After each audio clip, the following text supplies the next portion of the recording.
see me over here. Anyway, hey guys, this is DDR MAXX CHAMP TC19 speaking on camera for a new SADG Arcade Adventure. We're gonna find a new DDR over here.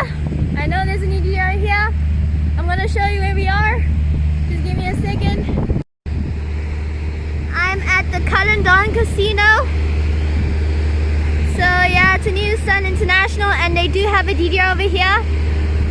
So let's go speculate what type of DDR do they have, and let's go!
Actually, we have a DDR 4th Mix Plus. I heard the machine, it was like, there's Revolution 4th Mix Plus. I'm like, oh, okay. So yeah, my bad.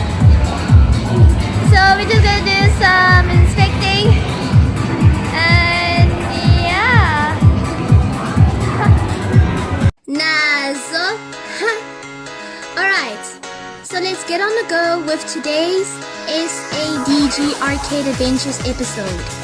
Okay, so we all know that the Caledon Casino in an arcade called Wonderland has access to a DDR 4th Mix Plus K-Cab. While I gotta say that the 4th Mix Plus series is such a nostalgic trip to play on if you're in the mood for old school DDR moments, like, you know what I'm saying, ayo, Otherwise, it's not a series that you should all be focusing on if you're pursuing in competitive dance gaming. Well, unless if you're studying competitive freestyling, then yeah, this cabinet will be very useful for your freestyle studies.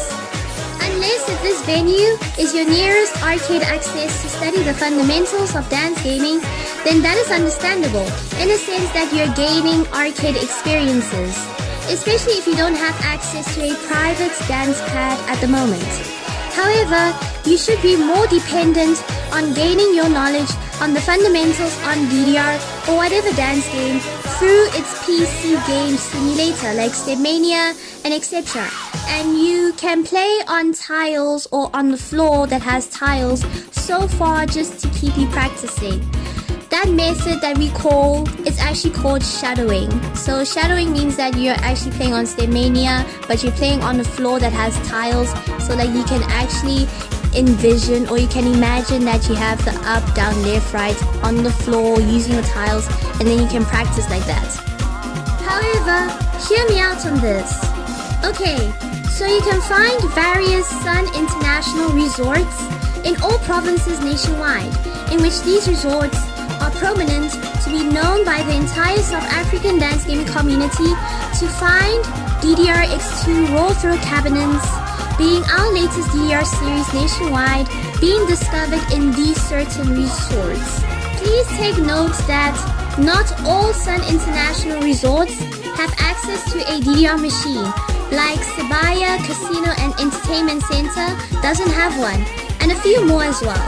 Also, not all Sun International resorts have access to a DDR X2 cabinet, and that really saddens a lot of South African dance gamers Because if you go to these types of resorts located in either the Gauteng province or the KwaZulu-Natal province, chances that you'll be able to spot a DDR X2 cabinet is exceptionally high.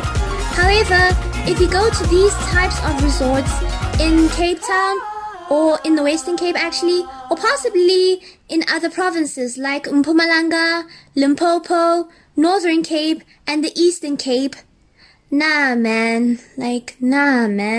Ish. Expect to find old DDR series located over there. And that actually dims my enthusiasm because I miss my old times. Like seriously, I miss my old times. Having sufficient access to DDR X2 at a reasonable travel distance. So yeah, I just wanted to get that off my chest because guys, like man, seriously guys, I miss my X2 life greatly. Hi, life happens. Anyway, alright, so let's get on the go with highlighting the overall cabinet conditions for this cabinet. Starting with the lights. The lights on the top speakers are in perfect conditions and they are all using halogen lights. The lights on the bottom speakers are also in perfect conditions and they are using LEDs. Otherwise, all the panel's lights are operating in decent conditions. However, it's just the pad quality and maintenance that needs to be addressed on, since at times you'll see on these videos playing in this episode that some panels are not glowing properly due to poor sensitivity, in which I'll elaborate that information later on this episode. So to conclude everything about the lights, even inside the marquee, the banner of this cabinet, they're all working decently well. So yeah, let's move on to the next topic. So about the monitor inside this cabinet, it is a CRT monitor. I'm not sure on the brand of this monitor actually. However, all that I can say is that it has no discoloration issues, it has no distortion issues, with also having no visual and audio syncing issues. So it's all good to go. So about the sound system, all speakers, both the top and the bottom ones, are perfectly working well. This cabinet is not too loud or too soft. It is just in appropriate conditions. Oh yes, please take note that for the cost for a full gameplay, in fact all Wonderland arcade branches in Cape Town do this exactly the same, charge a token for 2 rands. So for singles play, the game credits 2 tokens in which that will cost 4 rands. And for doubles play, the game credits 4 tokens in which that will cost 8 rands. So that is all you need to know on the overall cabinet's conditions. Now, let us pop on to the pad quality and maintenance. Starting with player 1 side, the up, left, and the right panels with all of their 4 sensors are working in perfect conditions. However, for the down panel, if I were to divide this panel by 3/4 of it, this quarter and covering all of the sensor sides in this quarter are responding well, whilst the other remaining 3/4 is completely dead. So that situation led me to focus on both of my feet to hit that particular quarter area whenever I had to approach hitting down arrows during a gameplay. So overall, I would judge this player 1 side that it is technically in moderate conditions, and honestly it is way more tolerable than player 2 side, because experiencing this side right now,